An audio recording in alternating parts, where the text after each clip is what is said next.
Praise the Lord. Purihin ang Diyos, purihin ang Panginoon. Ayan po, muling bumabati sa inyo sa mga sandaling ito, ang inyong kaibigan, kapatid. Nagbabalik tayo ngayon sa Himpapawid. Ang inyo pong nakababatang kapatid, Brother Ted Pantoja. Ibinabati ko po kayong lahat sa mga oras na ito ng isang mapagpalang oras. Magandang gabi, magandang umaga, magandang araw o anumang oras po dumating sa inyo ang broadcast na ito, mga kapatid sa Panginoon. Matagal-tagal na araw at ngayon lang po ako muling nagbabalik. Bago po tayo magpatuloy, mag-umpisa, pakinggan po natin ng isang awiting ito at handog po ito sa atin ng ating kapatid na akin pong kumpare, si Brother Royet Casiliano. Gandang gabi sa iyo, Pards, Brother Boyet.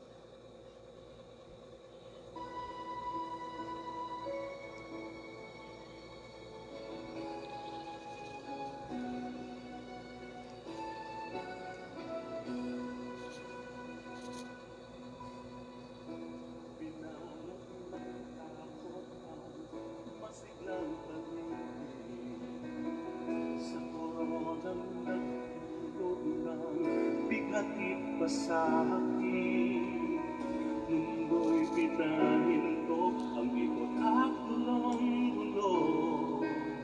Sino ang tutulong sa kalagayan natin ito? Ang bawat oras may kasamang pangamba. Tinatanong ang sarili kong makakaabot.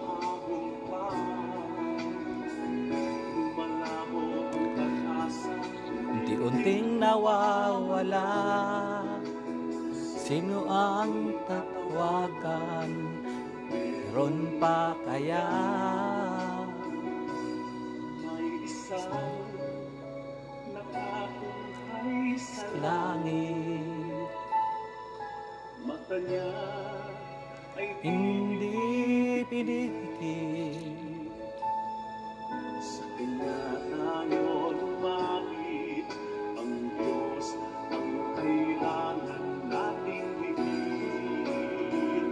Magkaisa tayo, manalangin,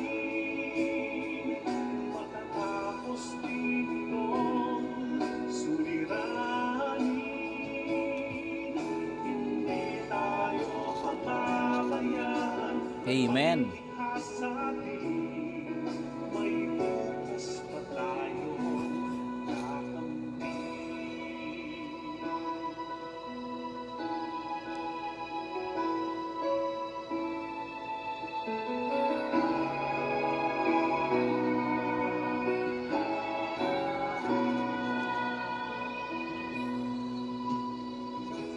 Tibayan ang loob at huwag panghihinaan. Brother Rode Concepcion, good evening. Ayan po at Jesse, Sister Jesse Adano Manaog is now watching over there, Camarines Norte. May isang nakatunghay sa kahingay sa langit. Mata niya ay pinipigil. Brother Nene Monserrat, belated happy birthday. You are now watching. Ang Diyos ang kailangan nating higit. Magkaisa sa'yo, manalangin, matatapos ditong suliranin. Hindi tayo pababayaan ng may likas sa atin. May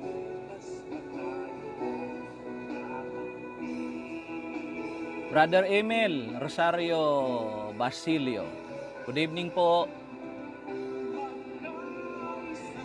And Sister Analisa Mamangon, good evening.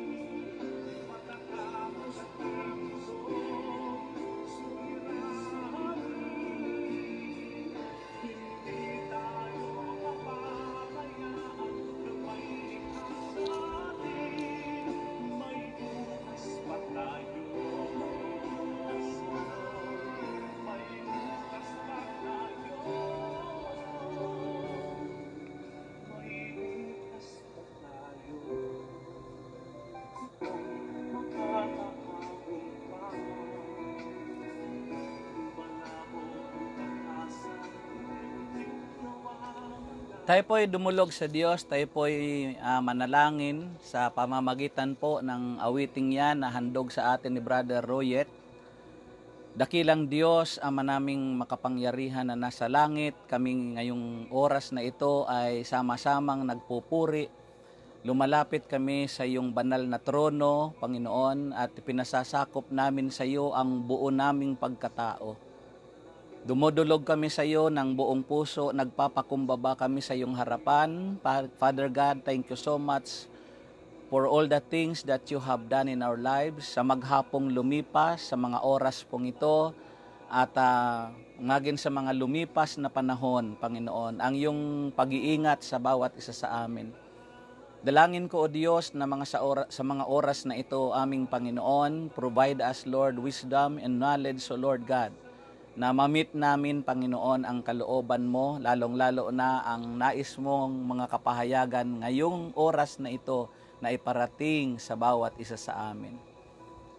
Abutin mo ang bawat isa, saan man sila naroroon, aking mga kapatid, Panginoon, sa apat na sulok ng daigdig na ito, na aabutin, Panginoon, ang iyong mga salita sa pamamagitan ng broadcast na ito, Panginoon. Sa iyo po ang papuri, sa iyo po ang parangal sa lahat na amin pong gagawin at ang lahat na biyaya, Panginoon. Ito po ay papuri namin sa iyo. Ngayon pa lang, Panginoon, inaangkin ko na lahat ng aming mga kahilingan ngayong gabi, answered prayer na kami. Ito'y aking inihiling sa makapangyarihang pangalan ni Jesus, kasama mo at ng banal na Espiritu, nagahari noon, ngayon, at magpakailanman. Amen and amen. Sa ngalan ng Ama, Anak, ng Espiritu Santo. Amen.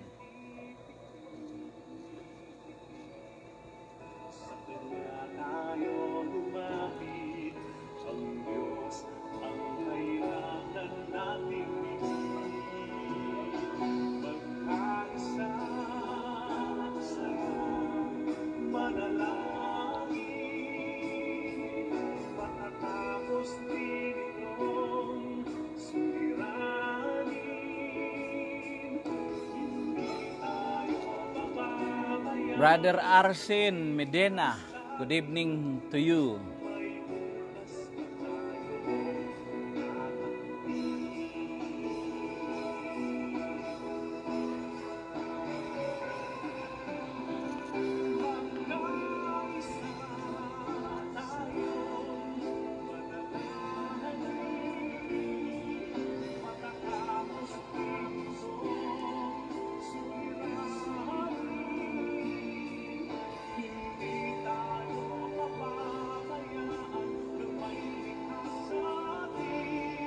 Totoo po yon.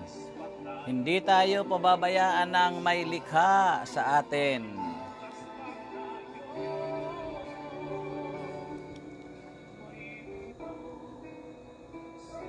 Yan po mga kapatid sa Panginoon, maraming salamat Brother Royet. At binabati kita dyan sa inyong lugar at salamat sa awiting yan. At hindi talaga tayo dapat mangamba, matakot sapagkat mayroon kumakalinga sa ating nasa langit na kailanman hindi tayo niya pababayaan. Ayan, muli po magandang oras sa inyo pong lahat. Ano man pong oras yan na dumating sa inyo ang mensahe ng Diyos na ating pinaglilingkuran.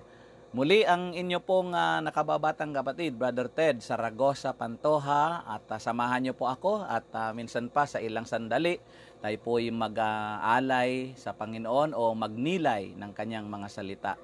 At tingnan po natin yung ano po ang maibabahagi natin sa ating kapwa, lalong-lalo na sa itong sa mga oras na ito, sa mga panahong ito na patuloy pa po tayong nakakaranas na hindi pa po natatapos ang crisis sa ating bansa at maging sa ibang bansa, mga kapatid sa Panginoon. So ano po ang maibabahagi natin, ano po ang maging bahagi natin sa kanila. So the lasting influence, yan po ang ating pag-uusapan ngayong oras na ito. The lasting influence, yung pong pangmatagalan na impluensya natin na maibabahagi sa ating kapwa. Ibahagi ko po sa inyo mula sa Matthew chapter 5 verse 13 to 16. Okay? Matthew chapter 5 verse 13 to 16, mga kapatid. You are the salt of the earth, but if the salt loses its saltiness, how can it be made salty again? It is no longer good for anything except to be thrown out and trampled underfoot. You are the light of the world. A town built a hill cannot be hidden. Neither do people light a lamp and put it under a bowl. Instead, they put it on its stand, and it gives light to everyone in the house. In the same way, let your light shine before others, that they may see your good deeds and glorify your Father in heaven. Kayo'y asin sa sanlibutan. Kung mawawala ng alat ang asin, paano pang mapapanauli ang alat nito? Wala na itong kabuluhan, kaya't itinatapon na lamang at niyayapakan ng mga tao. Kayo'y ilaw sa sanlibutan. Hindi maitatago ang isang lunsod na nakatayo sa ibabaw ng burol. Walang nagsisindi ng ilaw at naglalagay nito sa ilalim ng takalan. Sa halip ay inilalagay ito sa talagang patungan upang matanglawan ang lahat ng nasa bahay. Gayon din naman, dapat ninyong paliwanagan ang inyong ilaw sa harapan ng mga tao, upang makita nila ang inyong mabubuting gawa at luwalhatiin ang inyong amang nasa langit. Mga minamahal kong kapatid, mga magulang, mga kaibigan, ang mabuting balita ng ating buhay na Diyos. Pinupuri ka namin, Panginoong Hesus, salamat sa iyong mga salita. At ito nga po, mga kapatid ko sa Panginoon, ang tema po natin ngayon ay, itong mensahe pong ito ay naglalayon, avoiding Christian to being contaminated or corrupted by the system of this world and not to being jailed in darkness. Naglalayon po ito, mga kapatid sa Panginoon, na maingatan natin ang buhay natin, lalong-lalo na ang buhay pananampalataya natin, na ito'y makontaminate, makurap, mga kapatid, sa takbo ng mundong ito, sa sistema, sa kasalukuyan na sistemang tumatakbo sa mundong ito. At maiwasan din natin, mga kapatid sa Panginoon, na mabilanggo tayo, makulong tayo sa kadiliman. At ang ninanais po ng mensaheng ito, the lasting influence, mga kapatid sa Panginoon, balancing spiritual and physical growth. Yung mabalance ba yung buhay natin sa pananampalataya at ang physical na buhay natin, ang pag-unlad nito, ang paglago nito. So, what is the connection of salt and light to a Christian life? Ano po ang kaugnayan nito ng asin, ng ilaw sa buhay ng Kristiyano? I think there is a valid or there were valid reasons why Jesus chose these two metaphors, salt and light. Mayroong layunin ng Panginoon. Bakit po ang dalawang bagay na ito ang ginawa ng Diyos na halimbawa, the salt and the light sa buhay natin? I guess, mga kapatid sa Panginoon, because of the uniqueness of quality ng dalawang bagay na ito, ng asin at ng liwanag o ng ilaw. Both carry enormous influence. Naghahati dito, nagdadala po ito ng impluensya, mga kapatid, sa tao, sa ating kapwa. And both have immediate impact, no? May agaran po itong impact na dumarating, mga kapatid, no? Yung taglay nitong asin at ng ilaw. Both are noticed instantly. Kumbaga, nagbibigay ito kaagad ng atensyon, no? Nakukuha nito yung atensyon ng bawat isa sa atin. Bakit kamo, mga kapatid sa Panginoon? Ang asin ay pangkaraniwan po itong gamit, mga kapatid, sa kusina. Kaya ko sinabing both are noticed instantly, simply because kung walang asin at magluluto ka na, agad-agad na nagbibigay pansin ito sa atin. Bagaman, ang asin, mga kapatid, ay kung makikita natin ay parang nandyan lang sa isang tabi at hindi ito masyadong pansinin. Pero kung ito'y nawawala, ito'y nagbibigay kaagad ng babala sa mga taong magluluto. Gayon din po ang ilaw. Both are noticed instantly kasi kung kapag dumilim, agad-agad ang hahanapin mo ay liwanag. So, sabi dito sa ating binasa, you are the salt of the world. In what are its uses? Ikaw, ako, tayo ay asin sa sanlibutan ito. First, mga kapatid sa Panginoon, salt is a preservative. Preservative na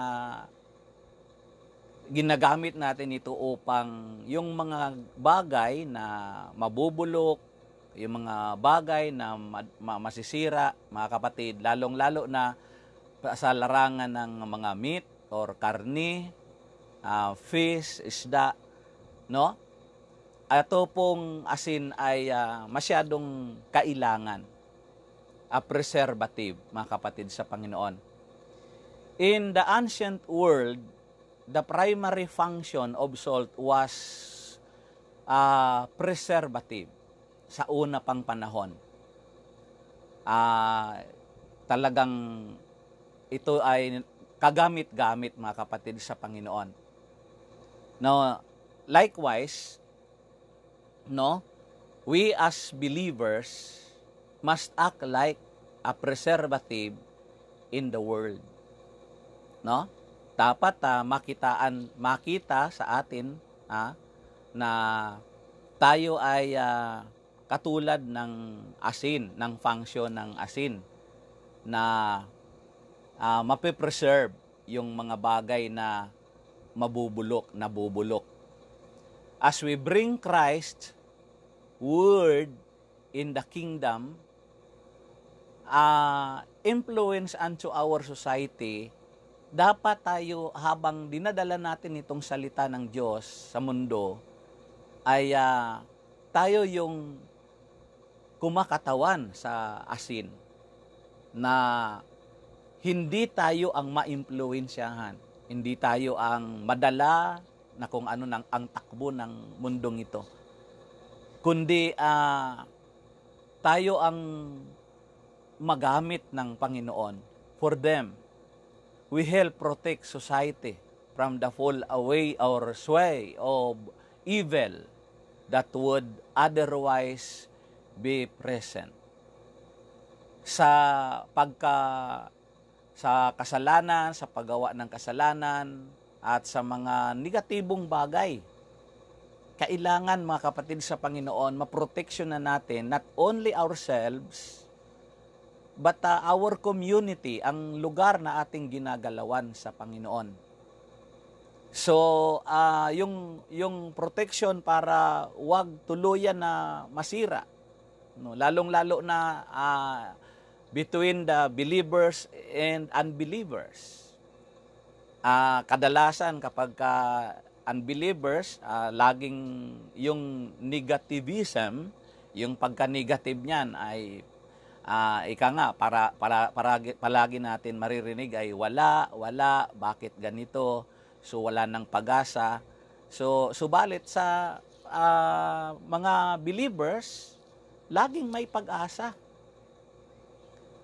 Dapat maproteksyon na natin yan, hindi lamang yung community or Christian community, no? The believers, not only hindi lamang, kaisama natin, pati yung mga unbelievers, ma-influensyahan natin sila.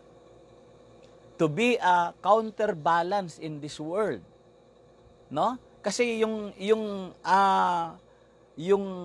asin ay pangtapat yan, mga kapatid sa Panginoon. Nagiging neutralizer din po yung asin, mga kapatid sa Panginoon. So, to be a counterbalance in this world, like a salt, mga kapatid sa Panginoon, pangtapat tayo. Ito yung sinasabi ng Romans chapter 12, verse 2, na huwag natin sang-ayunan ang takbo ng mundong ito. Huwag tayong sumang-ayon sa itinatakbo ng mundong ito. Sa kasalukuyan ay napakaganda pong gamitin po natin ito, na huwag po natin sang-ayunan ang takbo ng mundong ito, lalong-lalo na po ang mga naririnig natin na mga salita galing sa mga kapatid natin na medyo napupundi na sila. Medyo dami na nating naririnig na hindi naman daw mamamatay sa pandemic or sa COVID-19, ay mamamatay naman sa gutom. No, maliwanag yan, mga kapatid sa Panginoon. Tandaan po natin na ang Diyos ay hindi nagbibigay, hindi niya kailanman pahihintulutan. Lalong-lalo na ang bayang Kristiyano, ang mga tao, ang bayan na kung saan ay naniniwala sa Diyos. At kung titingnan natin ang Pilipinas, alam naman natin na kung isosurvey natin ito, 99%. Alam natin na naniniwala tayo sa Diyos. 99%. Yung 1% lang ang sabihin na natin na kibit balikat lang sila pagdating sa ang usapin ay patungkol sa Diyos. Subalit, mga kapatid sa Panginoon, no? Ang malakas ang impluwensya itong mundo. Now, being a salt of this world, pangtimpla tayo eh. So, be a counterbalance for them. No? Tapatan natin sila, yung negativism nila, positivism ang salubong natin sa kanila. Yung nagrereklamo sila, ay tapatan natin ito ng pananampalataya, pananalig sa Diyos, pagtitiwala sa Diyos. Sapagkat kung nagtitiwala tayo sa Diyos, kung nananalig tayo sa Diyos, hindi natin magagawa na magreklamo. Dapat ang mga taong nananalig sa Diyos, nagtitiwala sa Diyos, laging may kasapatan or contentment in life. No?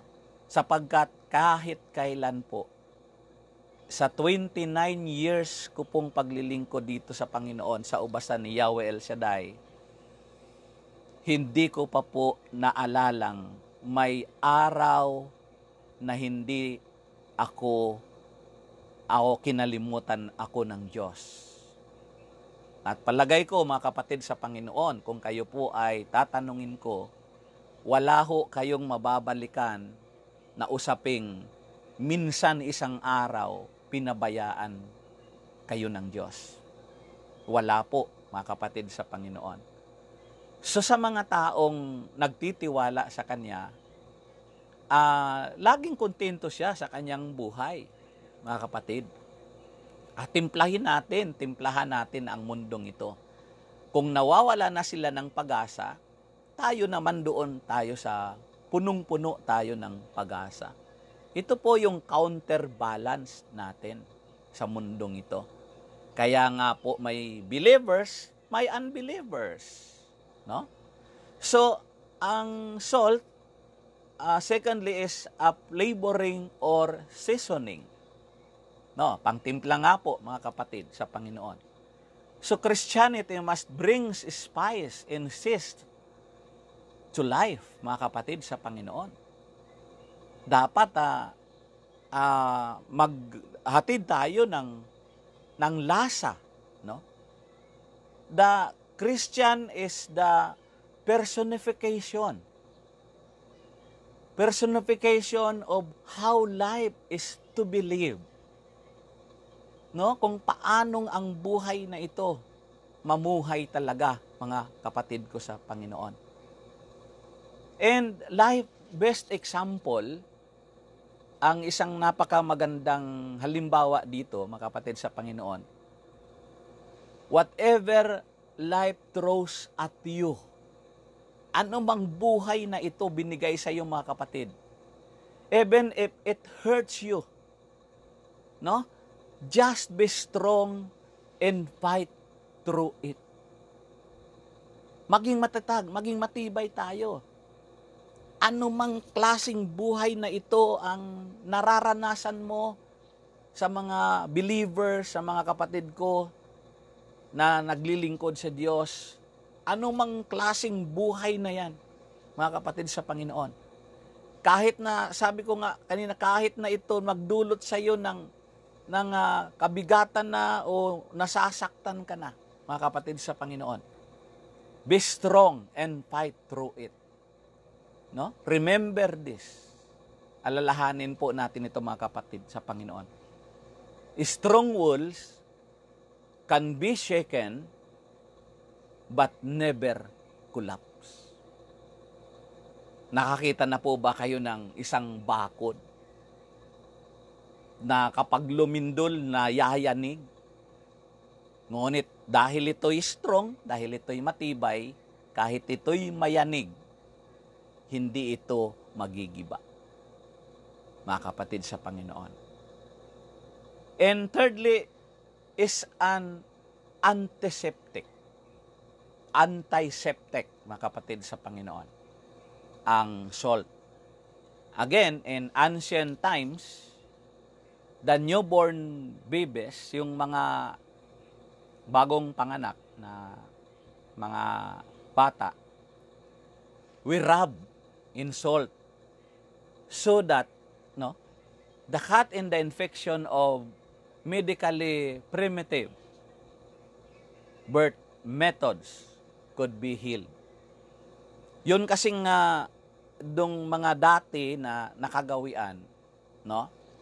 At ngayon nangyayari pa naman sa mga kabundukan, sa mga lugar na isolated, no? Yung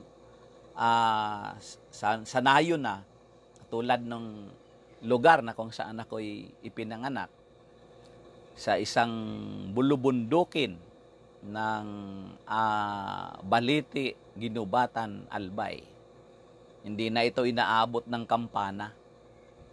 Yung mga ginagawa doon ay hindi po yung gunting na ginagamit dito sa mga hospital pagka ipinanganak yung bata, pinang puputol sa kanilang mga pusod.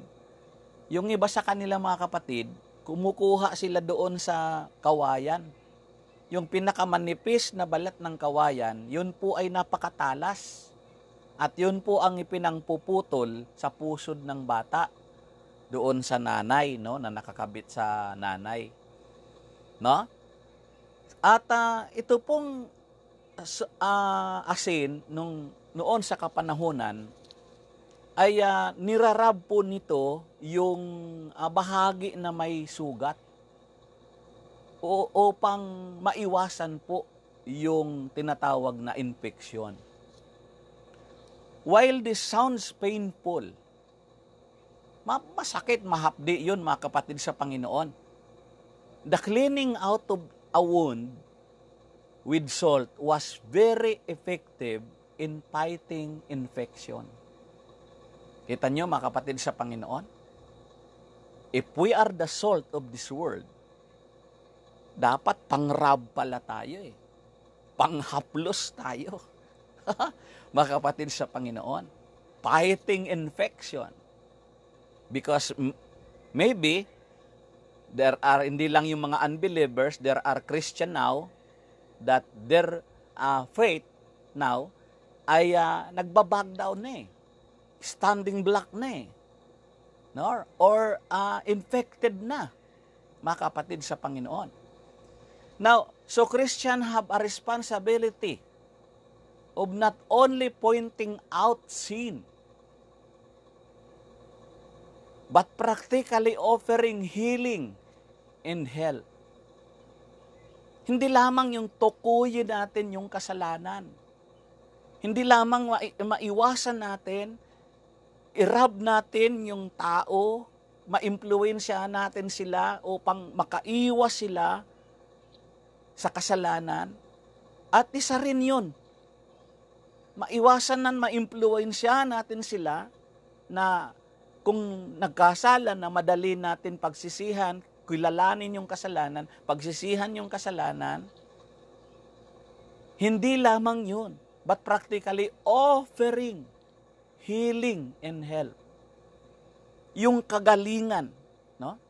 At yung tulong natin na magagawa, mga kapatid sa Panginoon.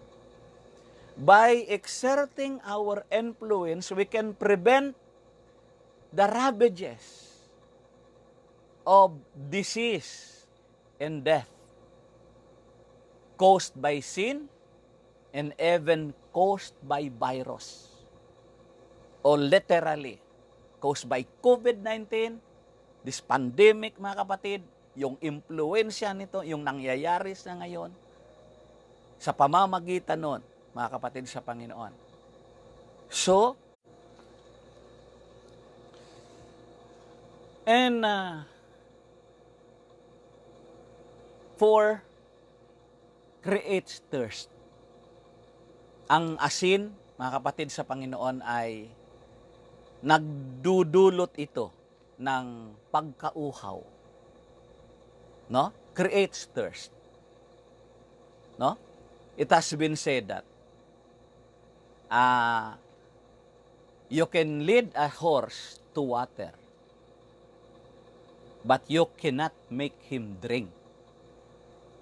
Pwede natin na daw ang isang kabayo dalhin natin sa ilog, sa tubig, pero hindi natin magagawa silang painumin. No? But, mga kapatid, some rest of saying goes, you can give him a salt tablet and making him thirsty. Pwede mo silang bigyan ng cups of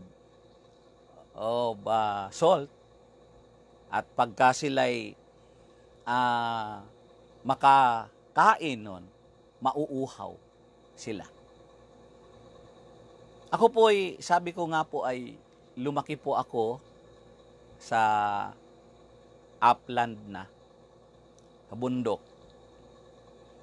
At kapag galing po kami sa bukid, tumutulong ako sa pagtatanim ng mga saging, ng mga kamuting kahoy, or kamote, mais, palay.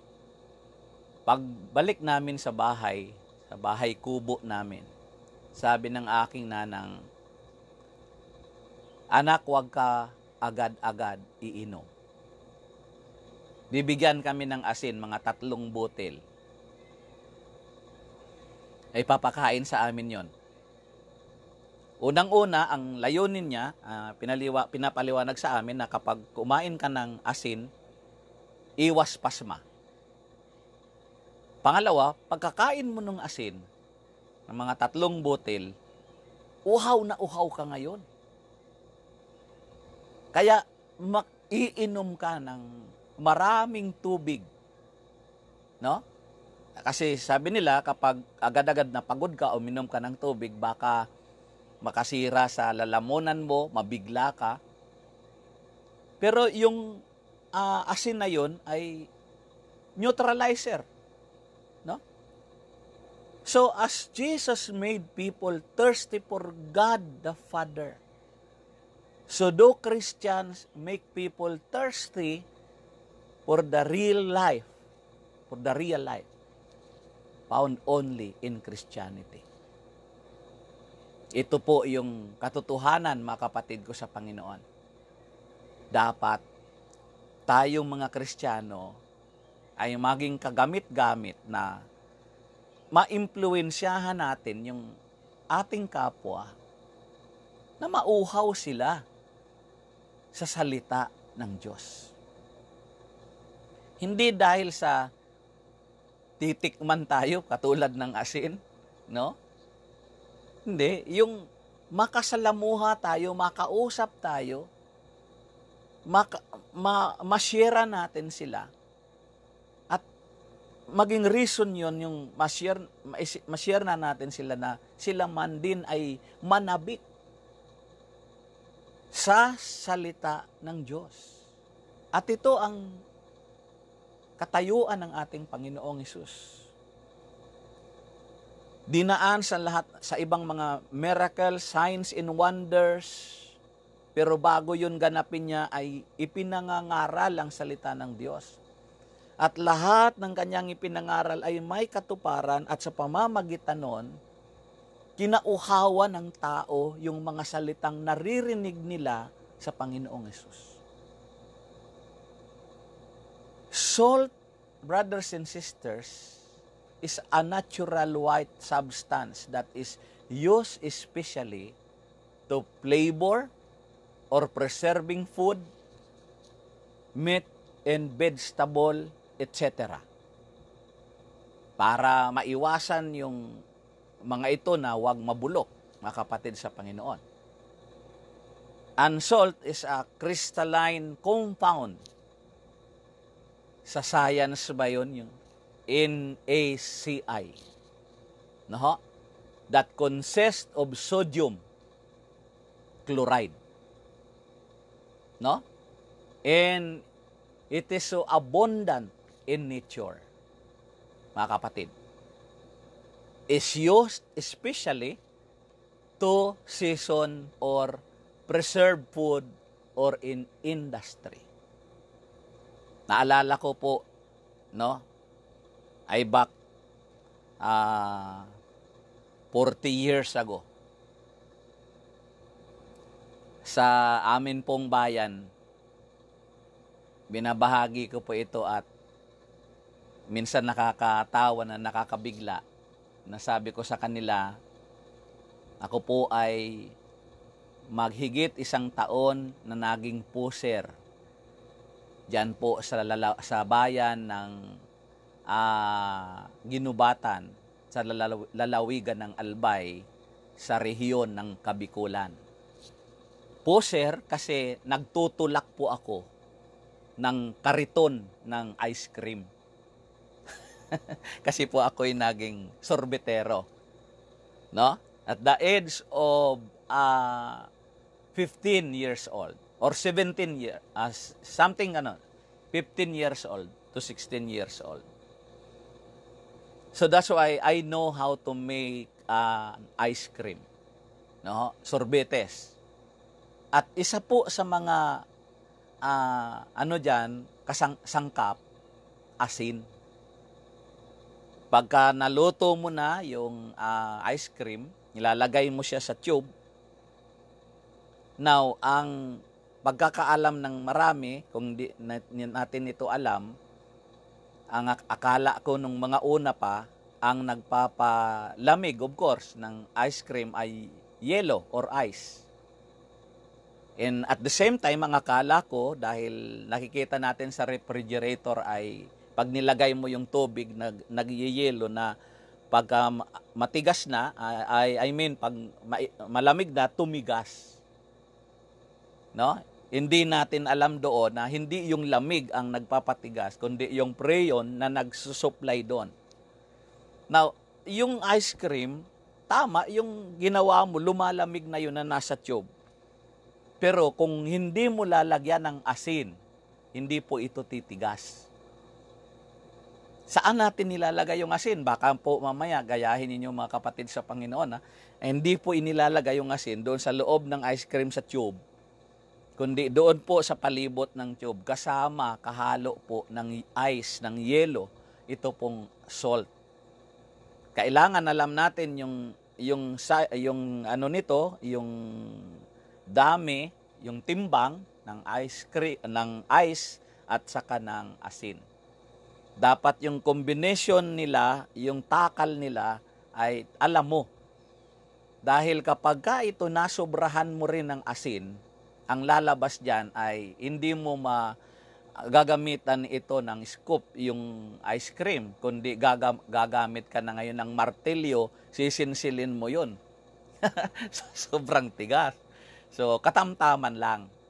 Pero ang nangyayari mga kapatid sa Panginoon, itong asin, ang laki ng pinapapilan nito sa pagdating ng ice cream. Ito yung nagpapatibay, nagpapatigas, brother.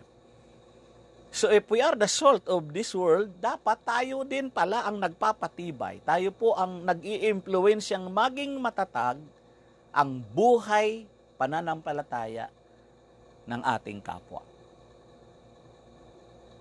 Salt has an important role in a house, particularly at the kitchen. And you and me, as Christian, sabi ng Panginoong Hesus, you and I, the salt of this world. No? There is important role. Mayroon pong napakahalaga tayong bahagi, parte, pinapapilan. Not only in the kitchen, but in the household, in the community. Not only in the Christian community, sa lugar na iyong ginagalawan. Salt with an ability to preserve. And you and me has an important role to play because we are the salt of the earth. In the ancient world, mga kapatid, muli, salt was very valuable. The Greeks thought it contained something almost divine. No? Pagdating sa asin ay mayroon itong dating na may kabanalan. The ancient Greek, mga kapatid sa Panginoon. Why? Well, the Romans sometimes they paid their soldiers with salt. ang ibinabayad nila noon sa kanilang mga kawal, asin. And according to the history, a soldier who did not carry out his duties was not worth his salt. Yung hindi nagpe-perform ng mabuti, ng mahusay, ng kanyang tungkulin, ay hindi siya karapat-dapat sa asin. So, mga kapatid sa Panginoon, we are a seasoning agent. In a sense, you can bring the distinctive flavor of God's values to all the life. You can make life palatable. Salt stand for a faith. Kumakatawan ito, mga kapatid sa Panginoon, sa pananampalataya. Note that salt to be effective must be in a contact with the meat or fish it is to preserve. Para malaman natin na ito yung effect, hindi lamang pang timpla, hindi lamang pang neutralizer, pero if salt stand for a faith, mga kapatid sa Panginoon, that salt to be effective, para maging epektibo ito, i-apply natin ito. Must be in a contact with the meat or fish. Kasi yung meat, yung laman, mga kapatid sa Panginoon, yung isda ay may laman. Nakikita natin yung masisira ito, perishable ito, ngunit pag nilagyan mo ito ng asin, effective ito. Let's think about it. Sa atin sa Christian, sa atin sa tao. If we are the salt of this world, mga kapatid sa Panginoon, no? And the salt stand for a faith, kailangan, mga kapatid ko sa Panginoon, mai-apply natin ito with the contact, no? With the meat or fish. Ano pong ibig sabihin nito, mga kapatid sa Panginoon? Yung connection mo, yung connection ko ay dapat wag mawalay, wag maputol sa ating Panginoong Jesus. And from our connection from the Lord Jesus, from God, let us connect also, share natin ito, i-connect natin ito sa ating kapwa. Mga kapatid sa Panginoon. Though Jesus acknowledged the reality of persecution, but in our contacts with the culture, we must retain our saltiness. Kasi, paano na lang ang asin kung mawalan nito ng lasa ng alat, hindi na nito mapapanauli pang muli ang alat nito. Mga kapatid. So, kaya lamang ito maaring pwedeng mawala ng alat, makontaminate, makurap. Ang ating pananampalataya, maaring ito mawalan ng tibay, bumagsak ito, makontaminate ito ng mundong ito, ng sistemang tumatakbo sa mundong ito, mga kapatid sa Panginoon. It sounds like a salt na pag nawala na yung alat nito. Kailangan mapanatili natin ito. We must retain our saltiness. Yung tibay, yung lakas, yung pagiging buhay ng pananampalataya, manatili ito sa kabila ng mga pag-uusig. And again, Jesus acknowledged the reality of persecutions in our lives. Anong sabi niya sa Matthew chapter 5, verse 10 and 12? Mapalad ang mga pinag-uusig dahil sa kanilang pagsunod sa kalooban ng Diyos, sapagkat makakasama sila sa kanyang kaharian. Mga kapatid sa Panginoon. Mapalad kayo kapag dahil sa akin inaalimura kayo ng mga tao, pinag-uusig at pinagwiwikaan ng lahat ng uri ng kasamaan na pawang kasinungalingan. Magdiwang kayo at magalak, sapagkat malaki ang inyong gantimpala sa langit. Gayon din ang ginawa ng mga tao sa mga propetang nauna sa inyo. Ito ang sabi ng Panginoon. Our distinctiveness, it's a balancing act we're called upon to maintain. And the most important things, brothers and sisters, about salt is that in its purest form, never loses its taste. Yung pagiging tunay niya, yung kanyang uri, mga kapatid, it never loses its taste. Salt, you are the salt of the earth. If someone is genuine, useful, honest, straightforward, and without hypocrisy, we say he is a salt of the earth type of person. What did Jesus mean? Salt was one of the most common substances in the ancient world. Sa lumang panahon hanggang sa kasalukuyan, mga kapatid sa Panginoon. Now, the second things about the light. You are the light of the world.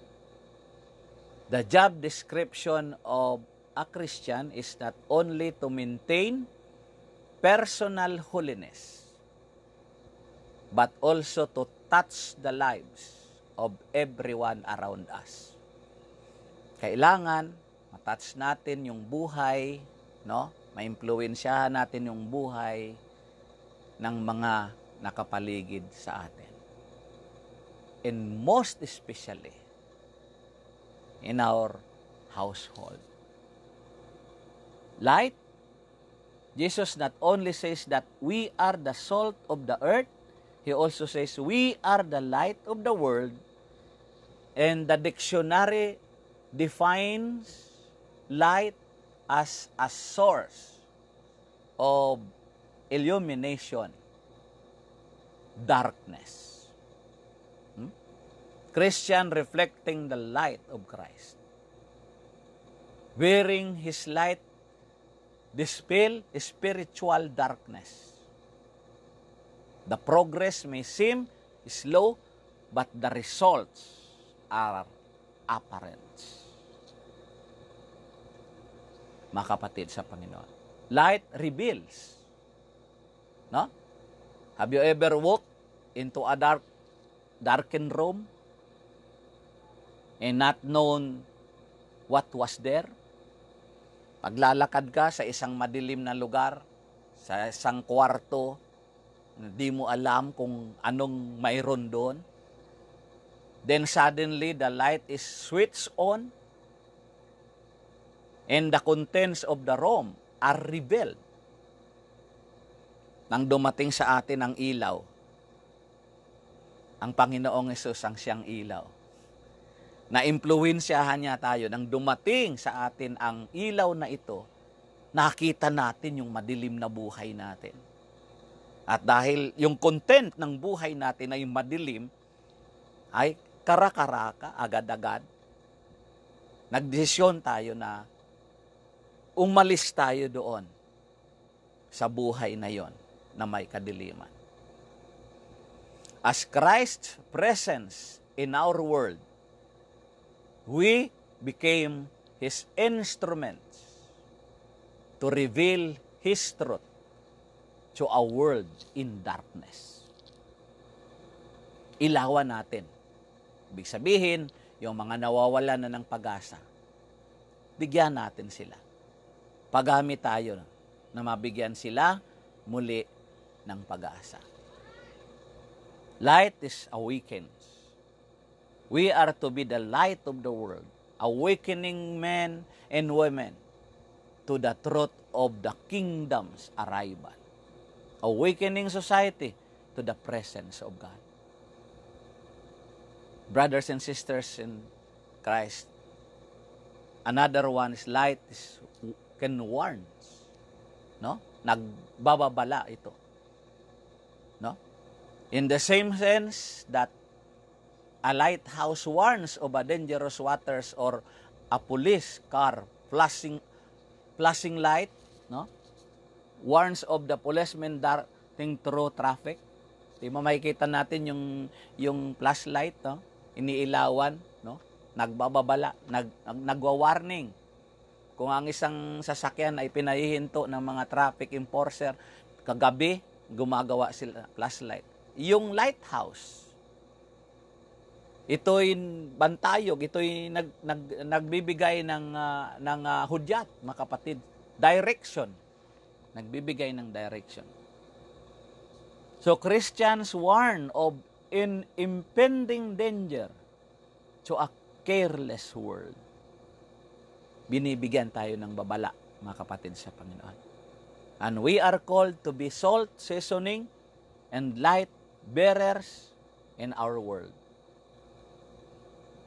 Recognize that your distinctiveness makes a difference. Stay. Let us stay close to Christ Jesus. Manatili tayo sa Panginoong Yesus. Jesus warned His followers. Pinaalalahanan tayong mga tagasunod niya. But if the salt loses its saltiness, how can it be made salty again? It is no longer good for anything except to be thrown out and trampled by men. Yan po yung sinasabi ng Matthew chapter 5:13 na atin pong tinunghayan. Salt will always be salt. Ang asin daw, mananatili itong asin. It is an extremely stable compound.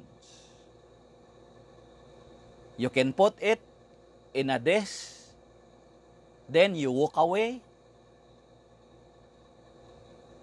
Then, the next day or other day or ilang panahon, come back 10 years later or more than 10 years, and it will still be sodium chloride. Asin pa rin po yun. Salt pa rin po yun. Christian, beloved brothers and sisters, anuman pangyayari, anuman nangyayari, anumang tinatahak natin, tumagal ito, lumayo ito, lumawak ito, anuman mangyayari, manatili tayo. Again and again. Be still as a Christian. The only way salt can lose its saltiness is to be mixed with something else. The point Jesus is making that it is dangerously easy for a Christian to become diluted and lose their salty, preserving influence in the world.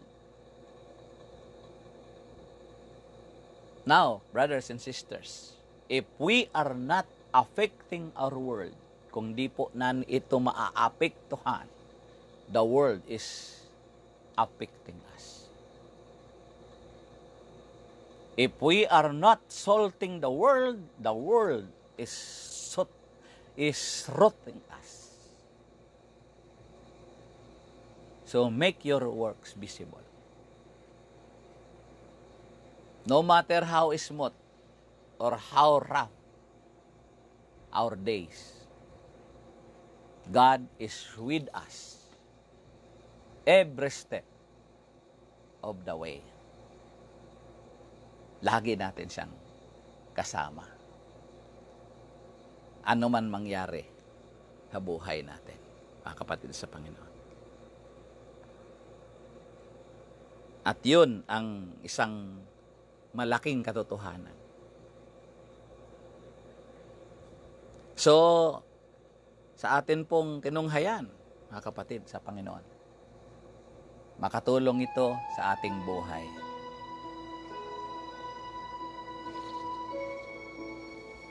Praise the Lord.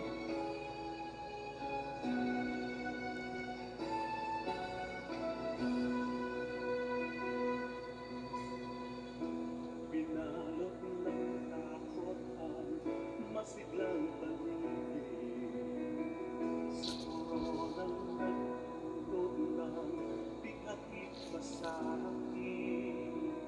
Mundo'y pinahinto ang ikot at gulong-gulo. Shout out dyan, Brother Gilbert Morino, Igosgi sa Noy, Marahay na Banggi sa Indo dyan, sa Camarines or Naga. Sister LB Culiado, shout out dyan, Nanay Bibiana Sobrevega, Sister Lourdes Go Cross. Magandang gabi, magandang araw, no? Shalom sa Israel, Sister Sirni Santos. Nakatunghay sa langit. Mata niya ay ipinipigil. Sa kanya tayo lumapit. Shout po dyan, Sister Bea Bagkal ng Israel, Sister Grace Cristobal Cabrera, Brother Michael Espino. Ayan. Magandang buhay po sa inyong lahat dyan.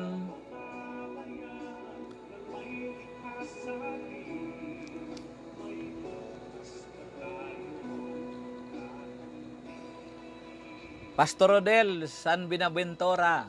Vice, magandang gabi sa iyo dyan. At si Brother Ramer Espinas.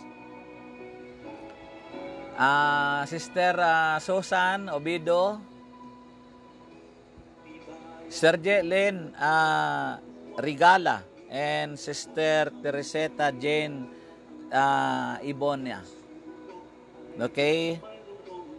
Resalina Bonsa Banaag and Sister Resalina or Sister Brother Harry, si Brother Harry Polo. Brother Har, good evening. Sister Veronica Makasadia. Ayan. Gandang gabi po sa inyong lahat.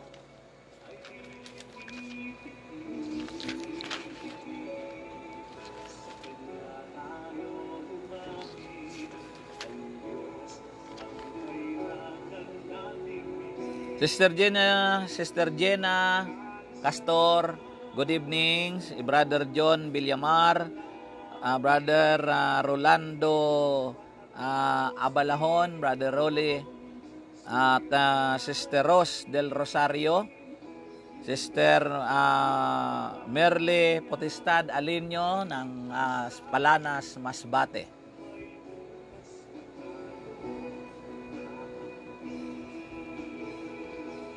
Si Glenn,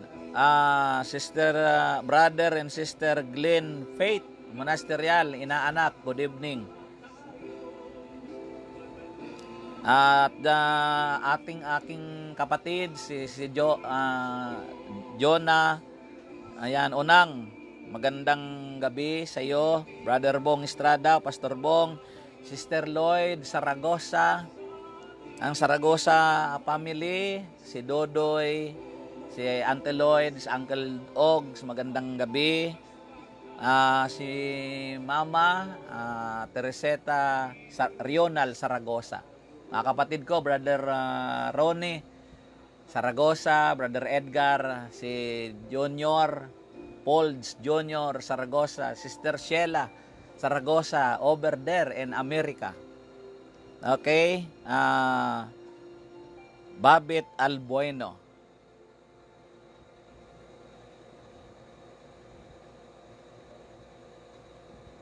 Sige po, yan po mga kapatid sa Panginoon.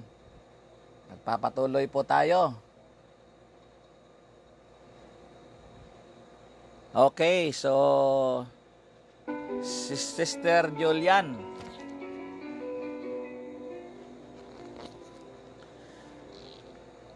Binabati ko po Sister Julian Galon, si Sister Cleo Maseda and Brother Tito Masida. Ayan, nandito pa po ba kayo sa Pilipinas? Paramdam. Shout out kila Sister Hene Enrique and Brother Job Bonales over there in Israel. Okay? Sister Mariposa. Si Manong, si Brother Rapi de los Reyes over there in Israel na nakadestino po dyan. Magandang gabi dyan, Manong. At Sister Merna Villanueva.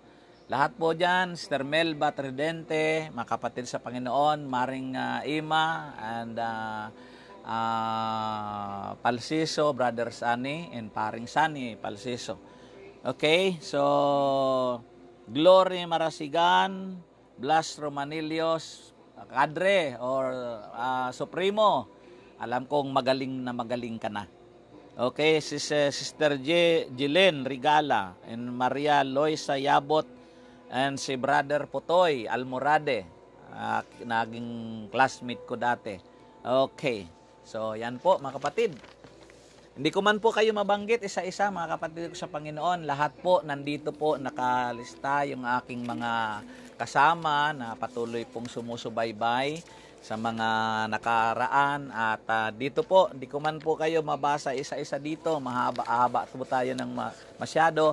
At alam ko pong yung iba ay patulog na mga kapatid sa Panginoon. At sa bawat panalangin ko, sa bawat personal prayer ko, alam ko na kasama ko ito na mga nakalistang pangalan dito. Every time na ako'y manalangin at ito'y napatungan natin ng kamay na ipanalangin, kasama ko na po kayo sa biyaya, sa pagpapala ng Diyos.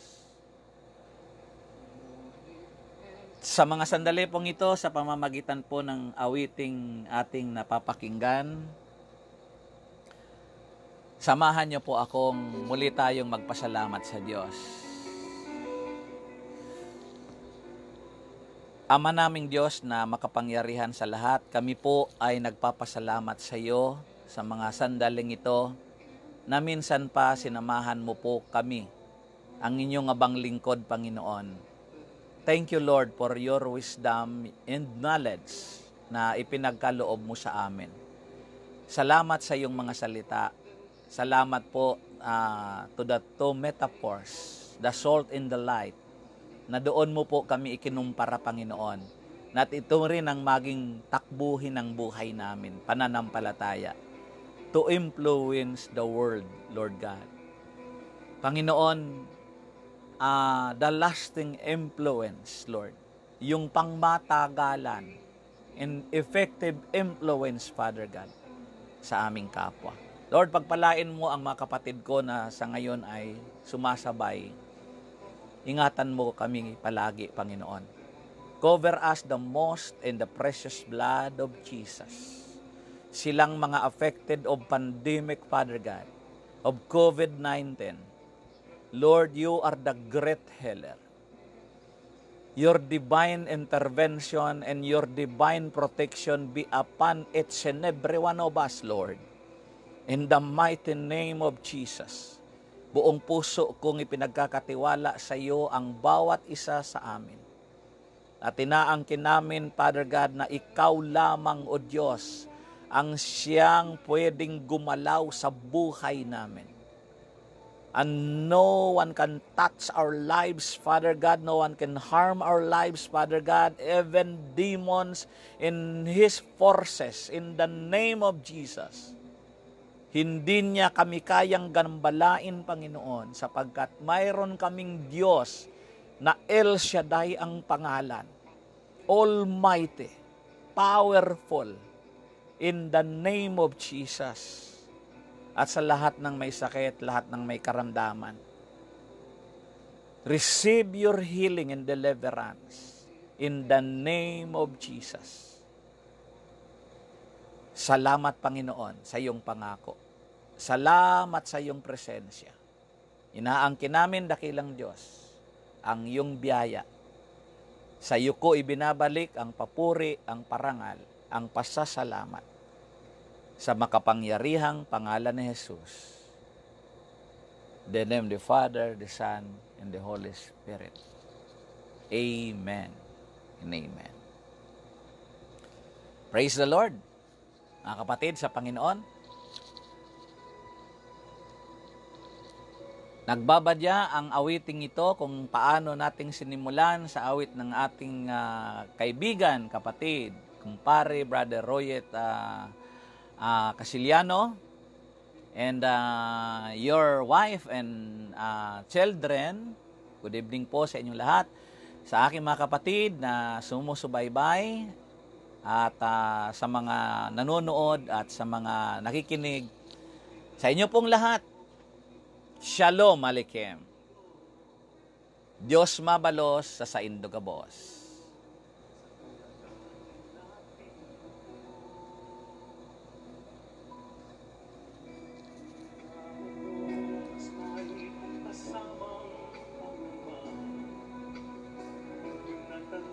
God bless you. Bye-bye.